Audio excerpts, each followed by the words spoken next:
এই কোরআন দিয়ে নামাজ পড়তে হবে, এই কোরআন দিয়ে রোজা করতে হবে, এই কোরআন দিয়ে হজ করতে হবে, এই কোরআন দিয়ে যাকাত দিতে হবে, এই কোরআন দিয়েই রাজনীতি করতে হবে।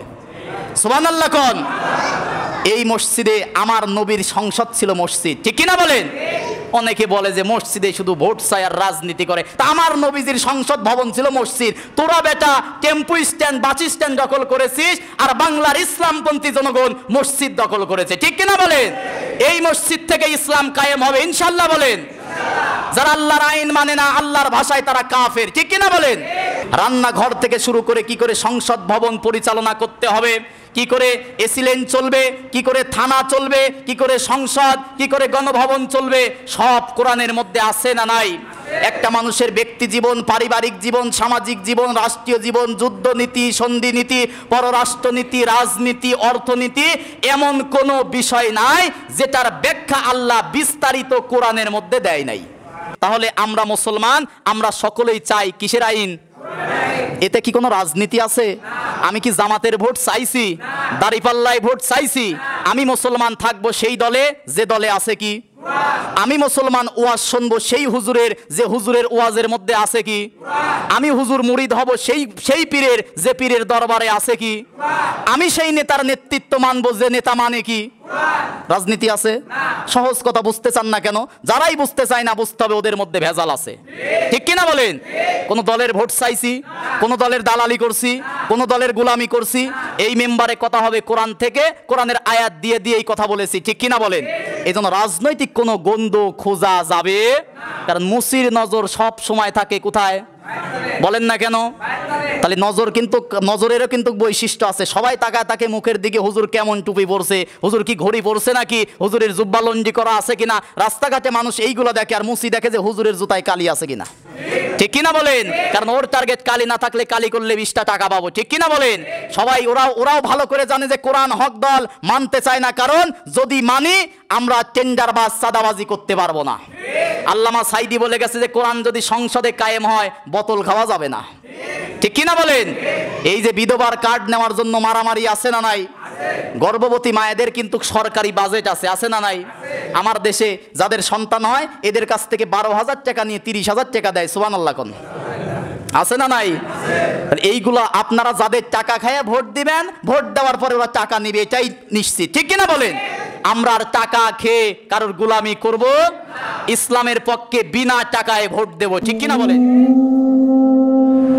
রাসূলের প্রতি দরুদ ও সালাম পাঠ করি, যিনি ছিলেন সাইয়্যিদুল খলাক, কুতুবুল বাশার, সাইয়্যিদুল কওনাইন, ইমামুল মুরসালিন, রাহমাতাল লিল আলামিন, খাতামান নাবিয়্যিন, যিনি ছিলেন সাইয়্যিদুনা ওয়া কুদওয়াতুনা ওয়া নাবিয়্যুনা ওয়া রাসূলুনা ওয়া মাওলানা, যিনি ছিলেন আমাদের একমাত্র আদর্শ, আমাদের একমাত্র নেতা, আমাদের অভিভাবক, যিনি আমাদেরকে অন্ধকারের পথ থেকে জান্নাতের পথের দিশা দিয়েছে কোরআন থেকে, সে নবীর প্রতি দরুদ ও সালাম পাঠ করে সকলেই বলছি সাল্লাল্লাহু আলাইহি ওয়াসাল্লাম।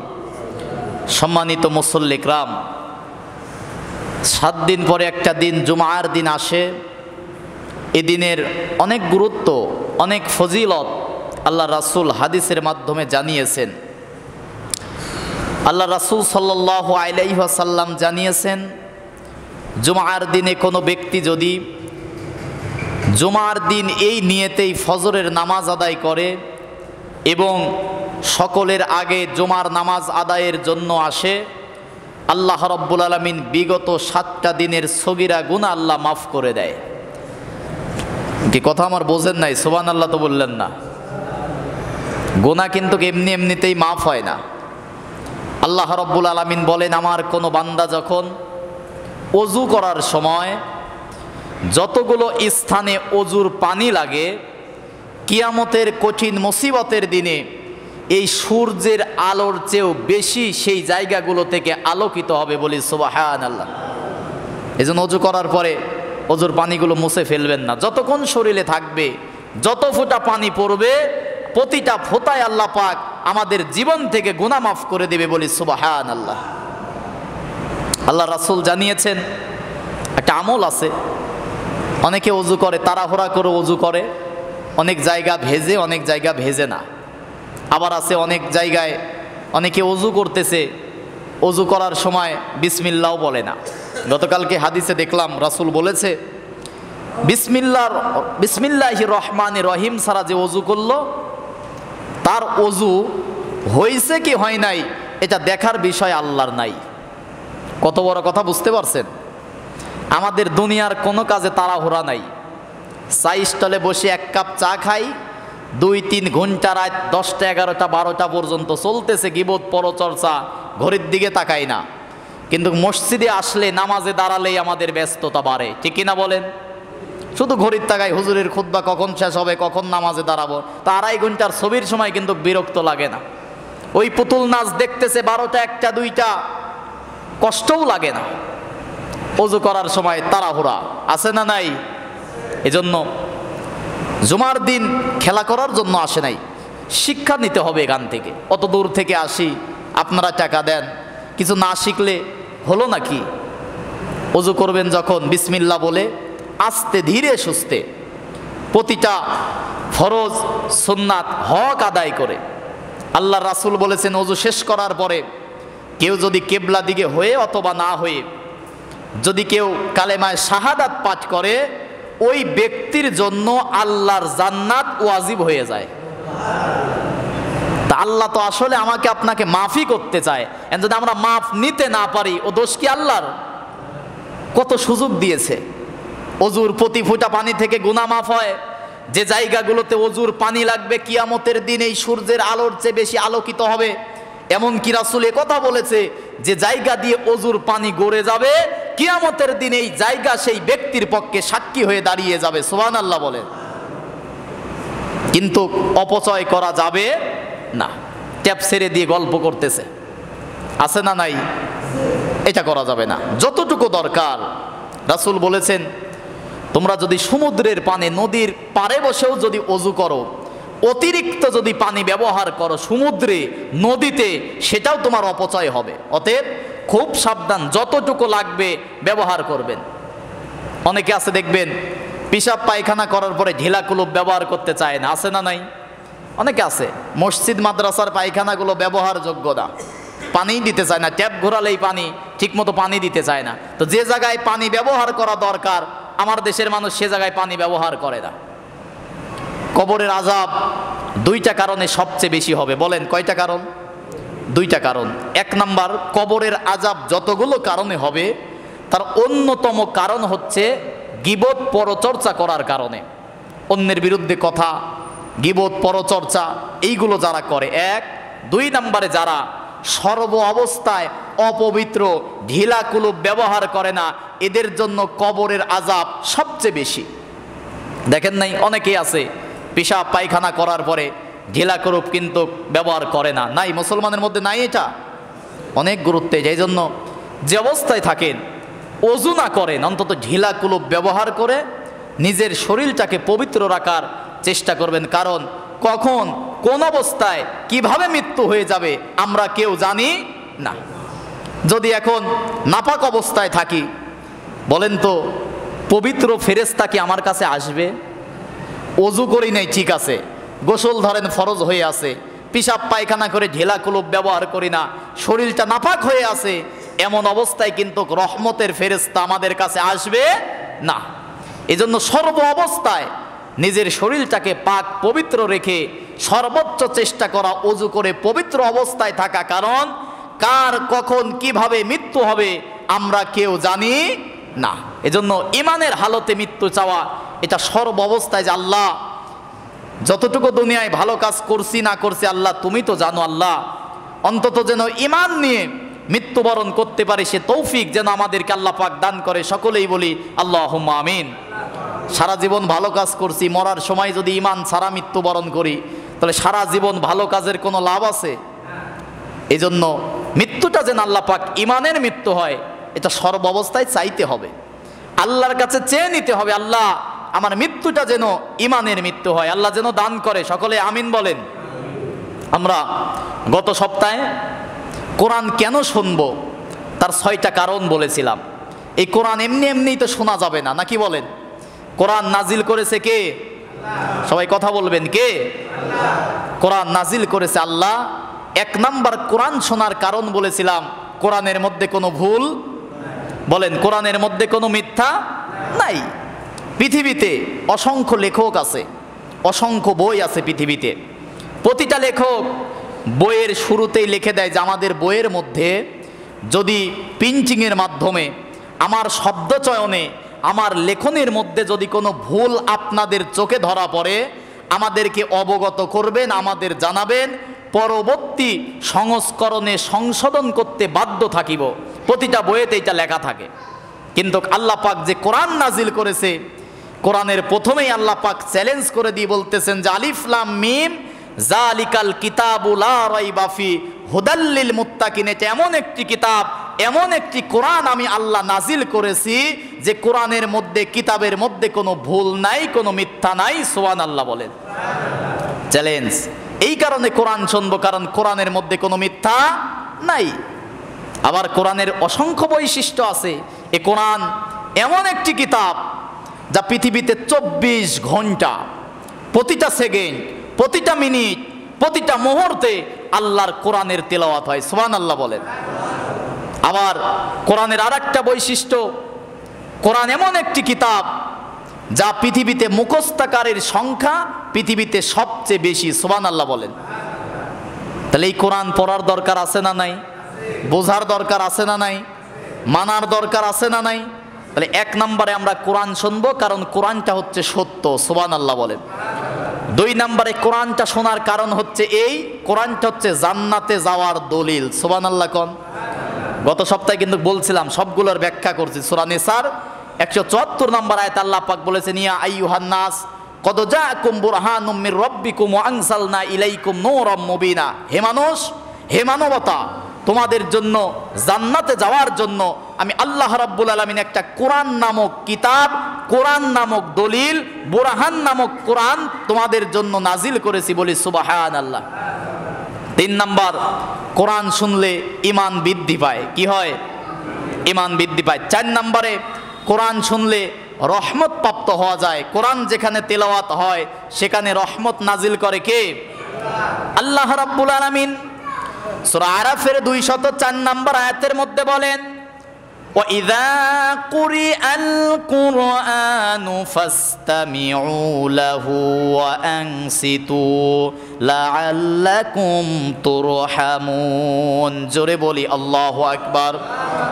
আল্লাহ রাব্বুল আলামিন বলেন, وَإِذَا قُرِئَ الْقُرْآنُ, তোমাদের সামনে যখন কোরআনের তেলাওয়াত করা হয়, কোরআনের ওয়াজ করা হয়, কোরআন থেকে ব্যাখ্যা করা হয়, কোরআন থেকে তাফসির করা হয়, কোরআন দিয়ে যখন তোমাদেরকে উপদেশ দেওয়া হয়, তখন যদি তোমরা ফাস্তামিউ লাহু ওয়া আনসিতু, চুপচাপ মনোযোগের সাথে হৃদয়ের কান লাগিয়ে যদি কোরআনের কথা শ্রবণ করতে পারো, লাআল্লাকুম তুরহামুন, আশা করা যায় আল্লাহ তোমাদের প্রতি রহমত নাজিল করবে। সুবহানাল্লাহ। শর্ত 2টা। কয়টা? চুপচাপ মনোযোগের সাথে হৃদয়ের কান লাগিয়ে। কারণ কোরআনের কথা কোনো দলের কথা না, ঠিক কিনা বলেন?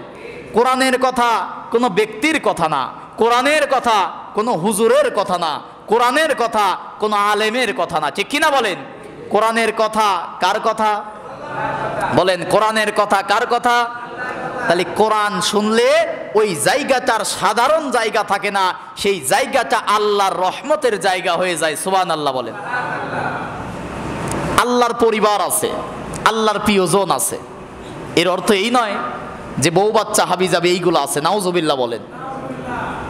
ইবনে মাজাহ শরীফের 218, 19, 20, 21 পরপর কয়েকটা হাদিসের মধ্যে আল্লাহ পাক বলতেছেন, আমাদের কাছে আমাদের প্রিয়জন কারা? বাপ মা, বউ বাচ্চা, এগুলোই তো আমাদের প্রিয়জন, পরিবার, ঠিক কিনা বলেন? আল্লাহ বলতেছেন আমার প্রিয়জন কারা? আল্লাহ পাক বলতেছেন যারা কোরআন পড়ে, কোরআন বোঝে, কোরআন শোনে, এরা হচ্ছে আমার পরিবারের অন্তর্ভুক্ত। আল্লাহর পরিবারের অন্তর্ভুক্ত মানে আল্লাহর সবচেয়ে প্রিয় তারা। সুবহানাল্লাহ বলে। চিন্তা করছেন, আমি আমার মাকে, আমি আমার বাবাকে কম ভালোবাসি না বেশি ভালোবাসি? আপনারা আপনাদের স্ত্রীদেরকে, বাচ্চাদেরকে কম ভালোবাসেন না বেশি ভালোবাসেন? আল্লাহ পাক বলতেছেন যারা কোরআন শোনে, হৃদয়ের কান লাগিয়ে কোরআন বোঝে, তাদের প্রতি শুধু রহমতে নাজিল করি না, আমার তারা বান্দাদের মধ্য থেকে প্রিয় বান্দা, খাস বান্দা, আমার পরিবারের সদস্য অন্তর্ভুক্ত হয়ে যায়, বলি সুবহানাল্লাহ। 4 নম্বরে কোরআন সম্পর্কে 5 নম্বরে কোরআন সম্পর্কে কিয়ামতের দিন জিজ্ঞাসিত করা হবে। কি করা হবে? কিয়ামতের দিন সূরা যুখরুফের 44 নম্বর আয়াতের মধ্যে আল্লাহ পাক বলেন, ওয়া ইন্নাহু লাযিকরুল লাকা ওয়া লিকাওমিকা, হে নবী আপনাকে এবং আপনার জাতি উম্মতদেরকে কিয়ামতের দিন জিজ্ঞাসা করবে যে কোরআন মানা হয়েছিল কিনা। তাহলে দুনিয়ার জীবনে কোরআন মানার দরকার আছে না নাই? 6 নম্বরে কোরআনকে আল্লাহ পাক হেফাজত করবে। সূরা হিজরের 9 নম্বর আয়াত আল্লাহ বলতেছেন, এই কোরআনের সাথে যারা থাকবে এদেরকেও আমি আল্লাহ হেফাজত করব। কোরআন যারা পড়বে, কোরআন যারা শুনবে, কোরআন যারা মানবে, কোরআন নিয়ে তাদেরকে কবরে যারা আসবে, এই কোরআন কিয়ামতের দিন আল্লাহর সাথে তর্ক করে আল্লাহর জান্নাতে নিয়ে যাবে। তাহলে কোরআন শোনার 6টা কারণ: 1, কোরআন সত্য; 2 নম্বরে জান্নাতে যাওয়ার দলিল; 3 নম্বরে ঈমান বৃদ্ধির কারণ; 4 নম্বরে কোরআন শুনে যারা রহমত প্রাপ্ত হয় তারা; 5 নম্বরে কিয়ামতের দিন কোরআন সম্পর্কে জিজ্ঞাসিত করা হবে; 6 নম্বরে কোরআন সংরক্ষিত, আমাদেরকে কোরআন হেফাজত করে আল্লাহর জান্নাতে নিয়ে যাবে, বলি সুবহানাল্লাহ। এবার জানবো আমরা পৃথিবীতে কোরআন কেন এসেছে। জানার দরকার আছে না নাই?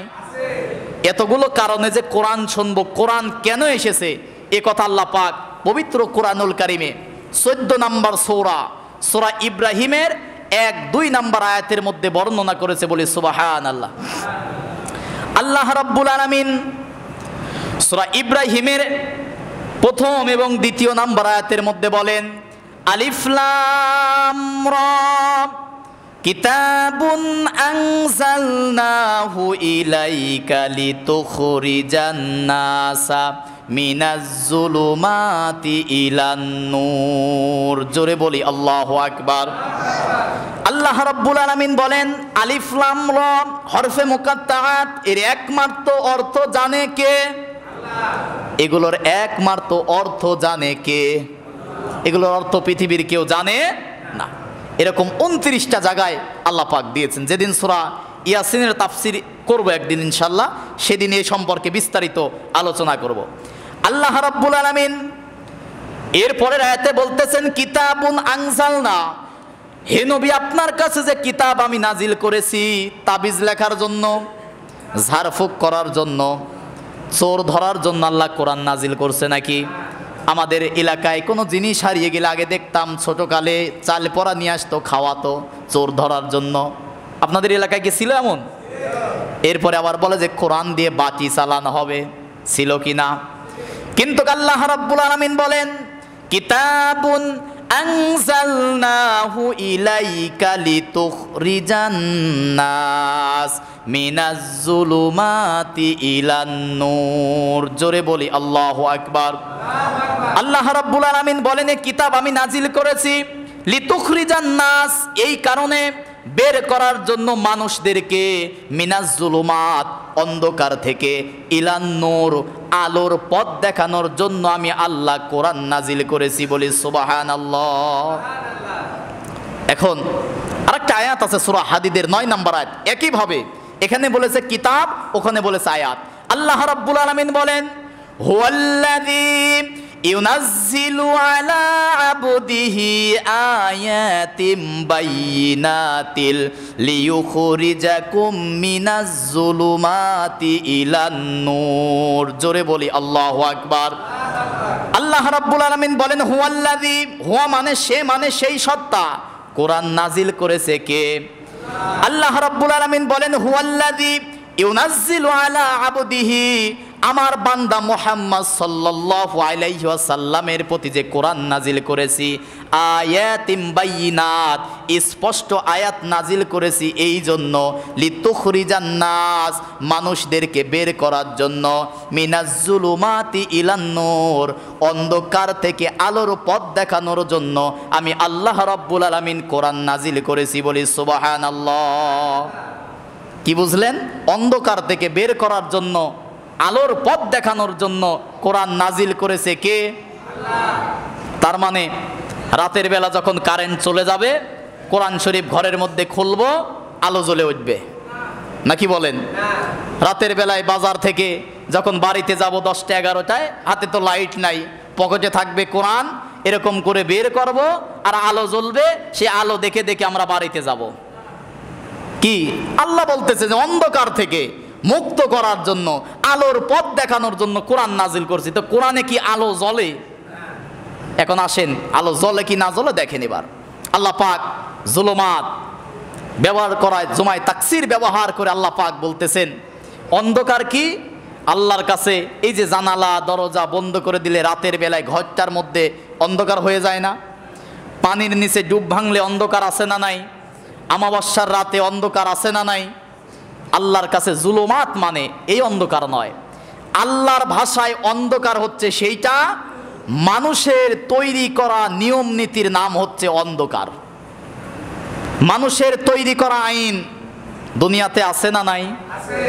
মানুষের তৈরি করা বিধান পৃথিবীতে আছে না নাই? আল্লাহর কাছে অন্ধকার সেইটা, মানুষের তৈরি করা তন্ত্রমন্ত্র, মানুষের তৈরি করা নিয়ম নীতি, মানুষের তৈরি করা আইন কানুনকে আল্লাহ পাক বলেছে অন্ধকার। আর এই সব অন্ধকার, মানুষের নিয়ম নীতি, মানুষের তন্ত্রমন্ত্র, মানুষের বিচার ব্যবস্থার মুখে লাথি দিয়ে কোরআনের রাজ কায়েম করার নাম হচ্ছে অন্ধকার থেকে আলোর পথ। আল্লাহু আকবার বলেন। কথা কি বুঝতে পারছেন? অন্ধকার কি? আল্লাহর ভাষায় অন্ধকার মানুষের তৈরি করা যা আছে সব কি? কথা মনে হয় বোঝেন নাই। মানুষের তৈরি করা আইন আছে না নাই? কি মানুষের তৈরি করা আইন? মানুষ, আল্লাহ দিয়েছে কোরআনে যাকাত, মানুষ তৈরি করেছে সুদ, আছে না নাই? মানুষের তৈরি করা আইন কি? আল্লাহ পাক বলেছেন একটা সন্তান যখন নাবালক হবে, বয়সপ্রাপ্ত হবে, তখন বিয়ে করবে। মানুষ তখন আইন করছে কি? যে 18 বছর আর 21 বছর না হলে বিয়ে করা যাবে না, আছে না নাই? অথচ 18 বছর আর 21 বছরের আগে আমার দেশের যুবক আর যুবতীরা অকাম পোকাম করে কিনা? কথা বলেন না কেন? ইসলামের বিধান কি? যখন একটা মানুষ বুঝতে পারবে তার বিয়ে দিয়ে দাও, ঠিক কিনা বলেন? কিন্তু সরকারি আইন করলো কি? মেয়ের বয়স যদি 18 না হয়, যে হুজুর বিয়ে পড়ায় ও হুজুরের মামলা বাংলাদেশে হয়েছে। কথা বলেন না কেন? এ মামলা করতে পারলেন, অথচ গোটা বিশ্ববিদ্যালয় কলেজ ক্যাম্পাসে এজওয়াজে যান, কপত কপতি, কার সন্তান কার মেয়ে কোলে শুয়ে বাদাম সিলে সিলে খাওয়াচ্ছে। কথা বলেন না কেন? এখানে তো জুরাই জুরাই বসা বন্ধ করতে পারলেন না, আপনি বন্ধ করলেন কি? যে 18 বছর আর 21 বছরের আগে যদি বিয়ে হয়, ও ব্যক্তিরও মামলা হয়, যে হুজুর বিয়ে পড়ায়, যে লোক সাক্ষী হয়, ওর নামেও মামলা হয়, ঠিক কিনা বলেন? এই জন্য এগুলো মানুষের আইন, এগুলো আল্লাহ পছন্দ করে না। আল্লাহ পাক জানাতে চেয়েছে দুনিয়ার মানুষের আইনের মুখে লাথি দিয়ে আইন চলবে কার? কোরআনটা কার আইন? অন্ধকার বলতে মানুষের তৈরি করা নিয়ম নীতি, সকল তন্ত্রমন্ত্রের মুখে লাথি দিয়ে আল্লাহর জমিনে আল্লাহর দ্বীন ইসলাম কায়েম করা, আল্লাহর জমিনে আল্লাহর কোরআনকে আলোকিত করা, এটার নামই হচ্ছে আলোর পথ, এটার নামই হচ্ছে জান্নাতের পথ। সুবহানাল্লাহ বলেন। তাহলে কোরআন আসার কারণ কি?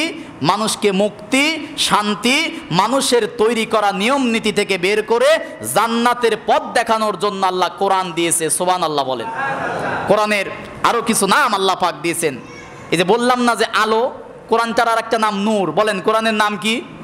নূর মানে কি? আলো। নূর মানে কি? আলো। আল্লাহ পাক সূরা ইমরানের 138 নম্বর আয়াতের মধ্যে কোরআনের অসংখ্য নাম দিয়েছে। আল্লাহ রাব্বুল আলামিন বলেন, হাযা বায়ানুল লিন্নাসি ওয়া হুদাও ওয়া মাউইযাতুল লিল মুত্তাকিন। জোরে বলি আল্লাহু আকবার। আল্লাহ রাব্বুল আলামিন বলেন এই কোরআনটা হাযা বায়ানুল লিন্নাস, মানুষের জন্য কোরআনটা হচ্ছে বয়ান। সুবহানাল্লাহ বলেন। তাহলে জুমার বয়ান করব কি দিয়া? তো বলেন যে কিচ্ছা কাহিনী কোন, কারণ কিচ্ছা কাহিনী করাই তো জায়েজ নাই, ঠিক কিনা বলেন? আল্লাহ বলতেছেন হাযা ইসমে ইশারা, বায়ান লিন্নাস, বয়ান করো মানুষদেরকে কোরআন দিয়া। সুবহানাল্লাহ বলেন। ওমাউইযাতুল লিল মুত্তাকিন, এবং উপদেশ দাও মুত্তাকিনদের কোরআন দিয়া। সুবহানাল্লাহ বলেন। তাহলে ওয়াজ করব, বয়ান দেব, উপদেশ দেব কি দিয়া? এরপরে আল্লাহ পাক সূরা জাসিয়ার 20 নম্বর আয়াতে আল্লাহ রাব্বুল আলামিন বলেন, হাযা বাসাইরু লিন্নাসি ওয়া হুদাও ওয়া রাহমাতাল লিকাউমিন ইউকিনুন। জোরে বলি আল্লাহু আকবার। আল্লাহ রাব্বুল আলামিন বলেন হাযা ইসমে ইশারা, বাসাইরু লিন্নাস, কোরআনটা হচ্ছে মানুষের জন্য আলোকবর্তিকা। সুবহানাল্লাহ বলেন। আল্লাহ পাক বলেন ওহুদাও ওয়া মাউইযা ওয়া রাহমা লিকাউমিন ইউকিনুন, এবং বিশ্বাসী ইমানদারদের জন্য কোরআনটা হচ্ছে রহমত। সুবহানাল্লাহ বলেন।